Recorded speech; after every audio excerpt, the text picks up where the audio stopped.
Okay, so the day many people dread every year came this past week. The fall crop study, the fall crop data was released from the Jockey Club. Jockey Club expects a 3.4% drop in the fall crop for 2025. By October 13th, 17,103 live foals were reported.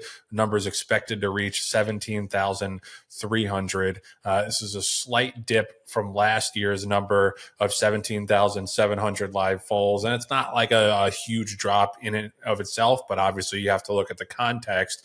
This is now the 19th out of the last 20 years that the full crop has gone down. And then the only time that it went up in 2015, it was 0.2%. So we're going to say that it's the 20th straight year, basically, that the full crop has gone down. And, the Blood Horse did a good job breaking it down by state. The biggest drops were Maryland, dropped from 499 live foals in 2024 to just 344 in 2025. 344 to 302. 499 was the mare's bred. 344 to 302. That's a 12.2% drop. Another big drop was Florida from 782 live foals to 700.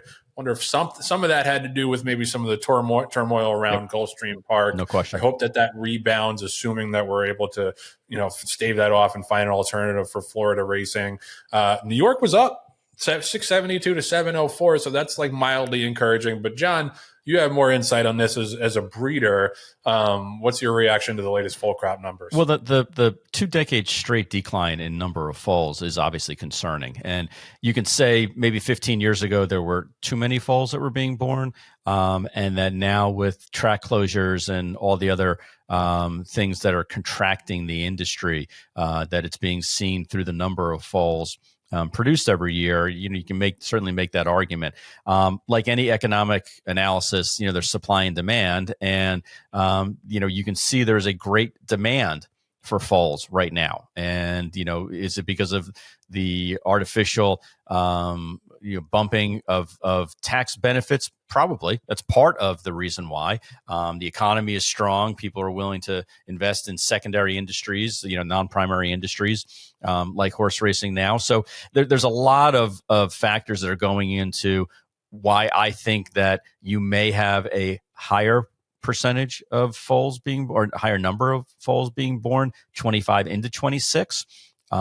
Joe, there were just simply too many foals being born. There were too many stallions that were out there. There were too many mares that were out there, and the market corrected itself. And I'm hoping that now we're not going to hit year 20 or 21 of straight decline in foal crops. I think the other things that you're noticing on a micro level, on a more regional level, is just the importance of like one good stallion.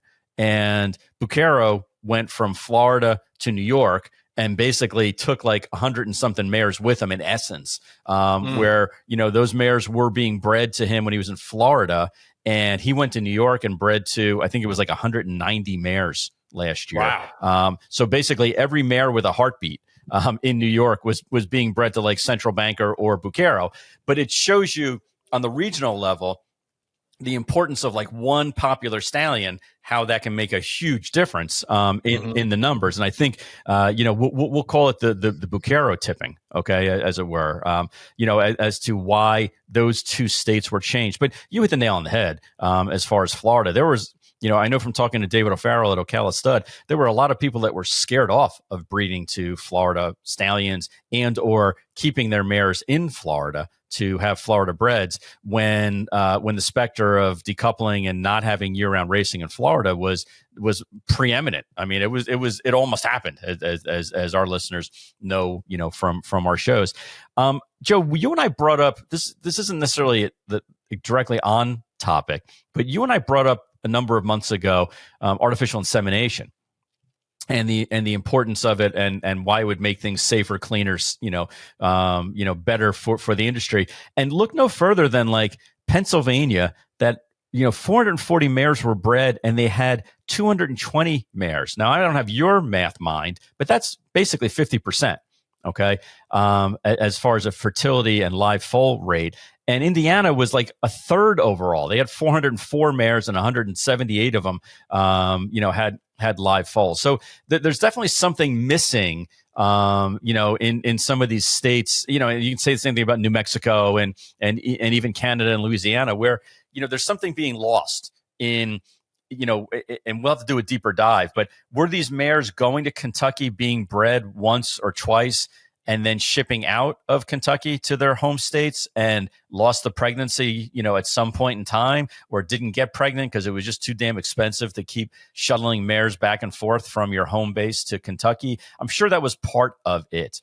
And not that this is the time or day to continue to talk about artificial insemination, but if it means that we're going to have more live foals and that people want to have those foals, okay, then scientifically there's a better way to do it than the current system that we have. So I think that's another topic for another day, another conversation that we should be having again, because the first time we had it, I think we started talking about it, started getting some major traction, and then we started talking about like what was going on in Florida, and the sky was falling, and there was a highs issue, and then there was a bunch of stuff that kind of like knocked us off track. But artificial insemination may be something that can help bolster the numbers of at least having live foals, in their respective states.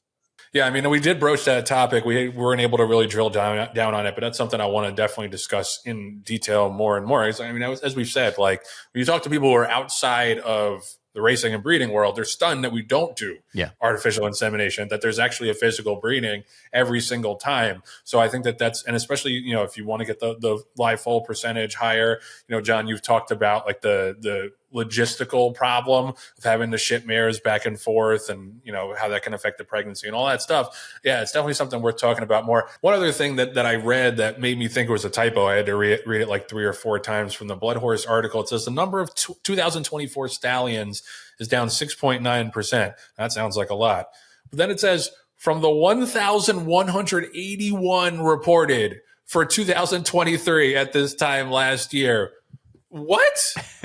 There are almost 1,200 stallions in this country?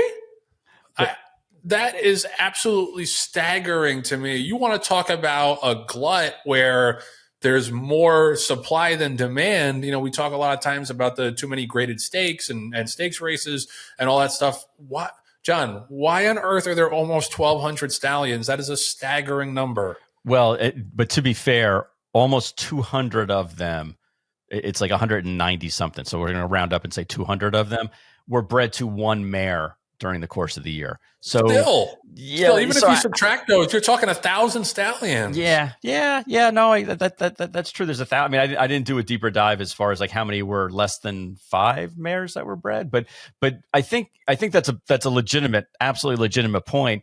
The other concern I think I have, Joe, is that if you took the if you took the horses that were bred to more than 150 mares, okay, it's only 50 stallions, literally exactly 50 stallions.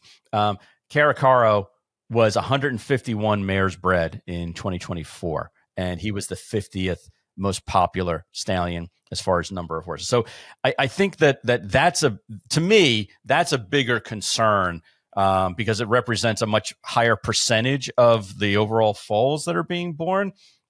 But again, those are conversations that we've had, and I was firmly against in the beginning, the 140 mare rule. I mean, I was ready to die on that hill, and genetically it didn't make sense. It was kind of an arbitrary number in the sense that they basically took the science from the standard bred industry, which is 140, and adapted that to the thoroughbred industry. There were a lot of things that I think weren't a great argument to make out of the 140.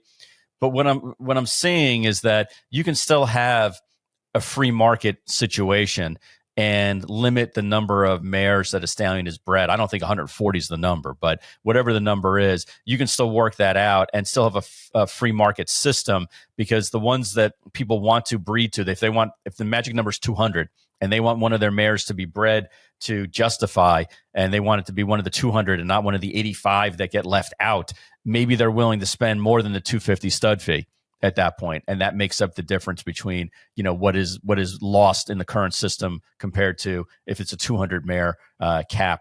And then there's a trickle down effect. not that those stallions who are being bred, the 1 or 2 mares, are going to see any of those mare population, but you're going to start seeing stallions that are being bred to 80 to 100 mares, maybe in their 3rd or 4th year, which is when they really need to have the more populous number of mares. Maybe there is a trickle down effect to those stallions, where you give them a chance, to make it. And it's not just, if you don't have a superstar in crop 1, you're dead on arrival. Yeah, well, I mean, that's the other thing, and it just, I think there needs to be like more of a middle class in the stallion market. Right. Like it's either the big shiny objects, or a hot first crop stallion, or pretty much everybody forgets about you. Like, it's just remarkable to me, and I appreciate the context, but 1,180 still seems like a big number, even with the context you gave me. The fact that we don't have a more of a depth in the stallion market, right, outside of the state bred programs, I think is indicative that there does need to be some kind of readjustment of the way that we do business. Right. If 140 isn't that number, then that's fine. But yeah, I mean, I just wonder, how could a business as 1,180 stallions be like so quick to pull the plug on every single one? You know what I mean? There's got to be a home for a lot of them if have this kind of infrastructure. This is the kind of conversation that, like, you honestly could not have on a lot of podcasts. It's never a popular thing to say there should be fewer stallions, but yeah, it definitely I think we can all agree to some extent it is a market that needs a little adjustment, a little tinkering. I just think the current model is unsustainable in a lot of different ways. And Joe, is it true that if we start to send the sperm samples via FedEx, frozen via FedEx, that they're going to be known as spermsicles? Is that what you're opting? Is that what you're throwing out there? I mean, a good name for a stallion, spermsicle. It's like the spermsicle steaks. You just see like the ice cream truck coming by. I'll have a strawberry shortcake, a chocolate eclair. We are going to treat this topic with the utmost respect, reverence, and seriousness when we get down to the nitty gritty of artificial insemination. That's our guarantee, our promise to you. Our stamp. There'll be no funny business or shenanigans going on while we discuss this. Shenanigans would be a great name for a horse. That is a good name. One other thing I want to talk about, one of the bluest mares ever. Yeah, go ahead. Can we fit this into a segment, please, as well? Because this is from our old friend Bill Finley at the TV. I hate that I say that all the time, and it makes me sound like I'm calling him old. Bill is old, but I mean that in our past friend at TDN, and we love Bill. Like, in all seriousness, you remember I used to bust Bill's balls all the time, and I don't talk to him as much as I do anymore. But I still maintain that he is the best turf rider we have going right now. And that's a hat tip to Bill Finley. There's so many things that he writes that I'm like, oh shit, that's a good idea. Let's talk about that. Yep. One of them is his article from Sunday that said that the title is "Give the Equibase Rating System a Chance." So basically, Santa Anita, and we talked about this at one point on the show, but Santa Anita is going to introduce basically a pilot program for coupling horses and grouping horses in rating systems, and just having that be the race. Now, this is, to anybody, our overseas listeners, they're like, yeah, no shit. Like, what was like, it seems like that revolutionary, like, especially in Australia, it's pretty much all class rating system after the group stakes. This is something we haven't tried in America before. And I think there's two reasons.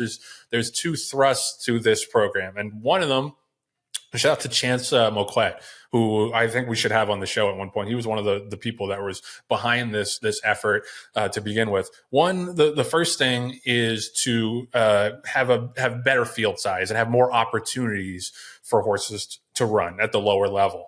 Because right now, if you have an allowance horse, I mean, pretty much any horse, but especially an allowance horse, you got to wait and wait and wait and wait for them to write that race, especially if they have like 2-3 wins. You start getting into the 3X, 4X. Like, unless you're in a graded stake, you got nowhere to run. Mm-hmm.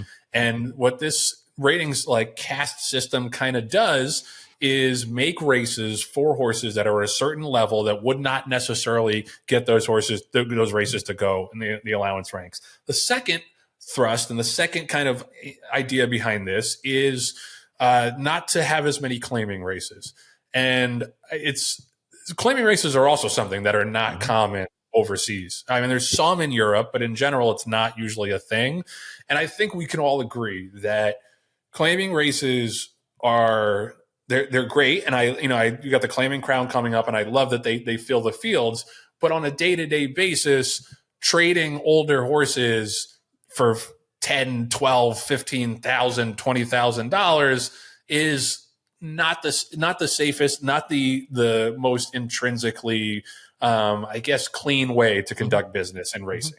And I think that there is a place for the claiming game, because not everybody can go to the sales and spend a bajillion dollars. And even the cheaper horses at the sales, they take a lot of training, and it's important to have that ability to get a turnkey horse, which you can also get in the digital sales, but a turnkey horse on the racetrack that you can just move from one barn to the next, maybe find a little something that was bugging them, and then get them to improve. Unfortunately, a lot of times people have taken advantage of that system over the years, and it's led to not exactly the safest or I think the most clean way for horses to move back and forth. I think it's a traumatic thing for horses to have to move from barn to barn to barn to barn. And not everybody at that barn is going to know what the horse needs from the previous barn, whether it's a medication or a certain kind of therapeutic thing or whatever it is, training method. I think in general, it's better to have horses staying in the same hands, with some exceptions for claiming races. So I think that's another possible benefit of it. John, where are you at on this? You guys obviously have the ability to race at the highest levels, but you run plenty of horses and allowances and some claimers too. Is this something that you'd welcome? I think any entrepreneurial, answer or option that's out there to help better utilize the horse population that we have is an improvement. I think you bring up a very good point from the horse's standpoint about whether or not it's going to be better, safer, cleaner, and just an overall more positive race record for the horse if he's not constantly changing barns every 3 months or so. Because there's people involved, and the people that are loving and caring for this horse and know its idiosyncrasies and know if it likes hot mash versus not, if it, needs to have its feet wrapped, if it needs to, have a chiropractor come every 6 or 8 weeks. Like, they know what the horse's needs are better than if you're constantly trading horses and if it's a revolving door. And what you see on a lot of these racetracks, and Joe, you know this better than I do from the handicapping standpoint, you see usually it's a couple of trainers that take advantage of the claiming ranks at their respective racetracks, where they're claiming horses for a certain amount of money. They're waiting the approximate number of days. They're dropping them in for what they're allowed to do, winning the race, having the horse get claimed, and then they net out a profit, and the horse goes to a different barn, and then it's rinse and repeat. And sometimes that horse gets caught up in a downward cycle until it's no longer winning at those races. So I think from the horse's standpoint, it's best if they stay in place. You mentioned another very good point, which is a lot of people don't have the knowledge, the availability, or the money to go to a yearling or 2-year-old sale and try to buy these horses. So what's our only other avenue in order to be able to be into the horse business? Partnerships, which are a good option, or claiming. So it's limiting in that sense. Joe, I think Toba came out with a stat that showed that I think it was 5% of all races are stake races. Okay, which means 95% aren't. Now, you can probably take that 95%. Again, now I'm guessing. You can take that 95% and you can say half of that 95% are allowance starters, maiden special weight races, et cetera. And the other half, though, so maybe roughly 40% of all the races that are out there are claiming races. So it's a big percentage of our horse population that are being affected. Do I personally like or care about the number system that they have set up and everything like that?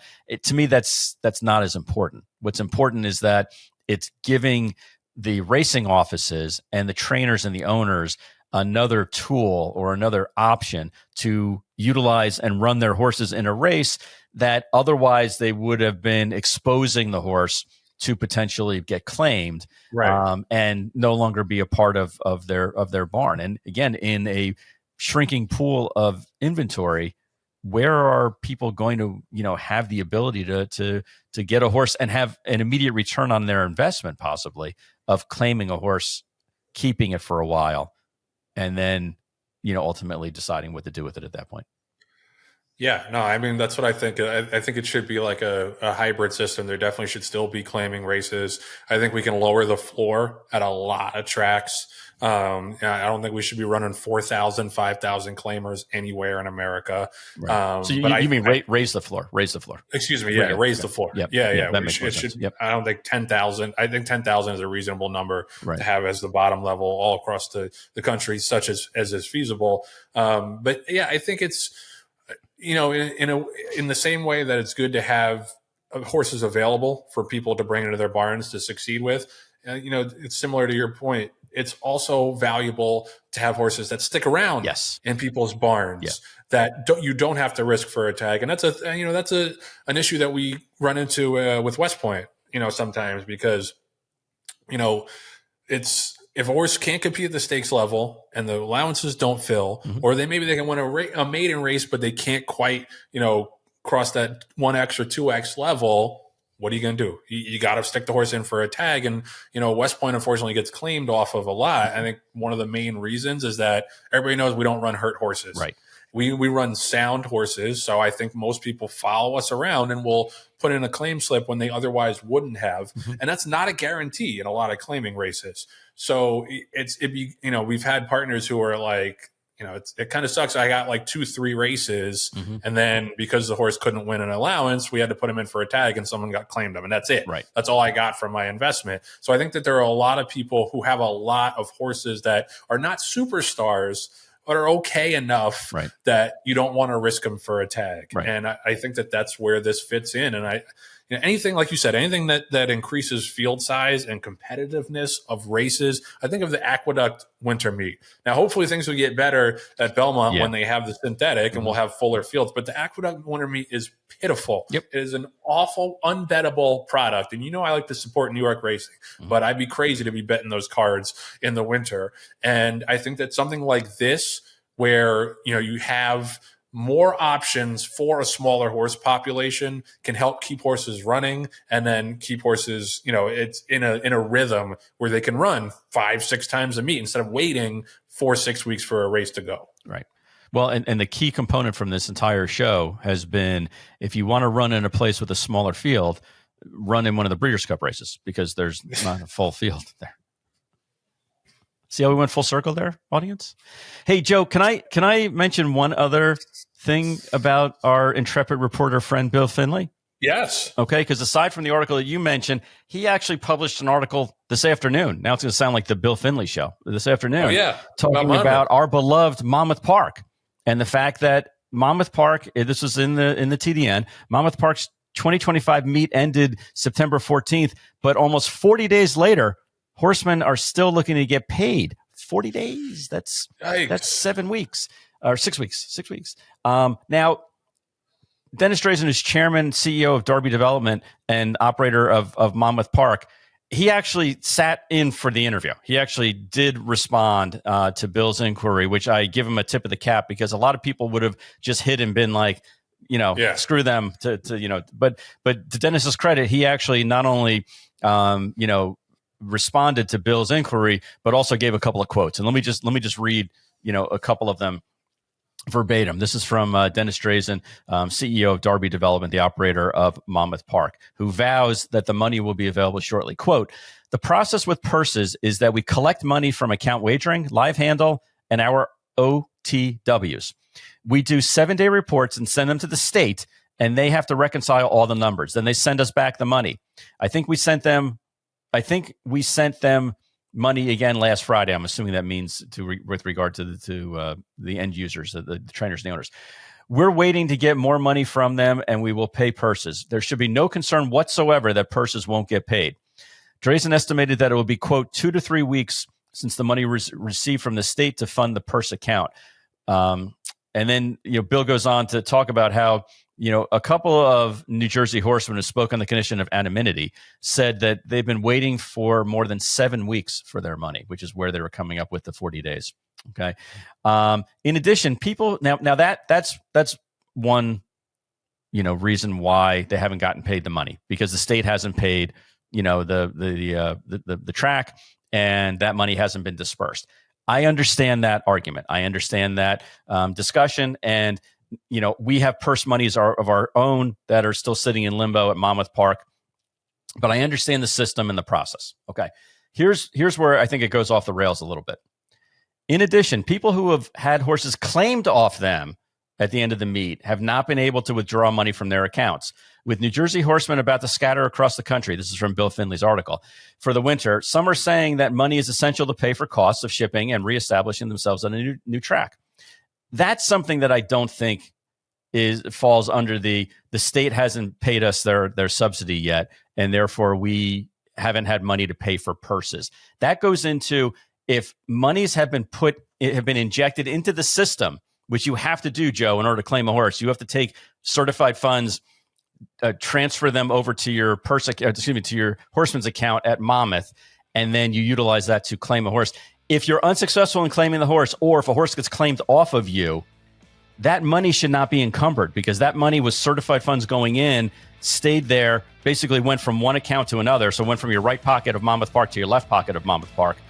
And therefore, those monies should be cleared.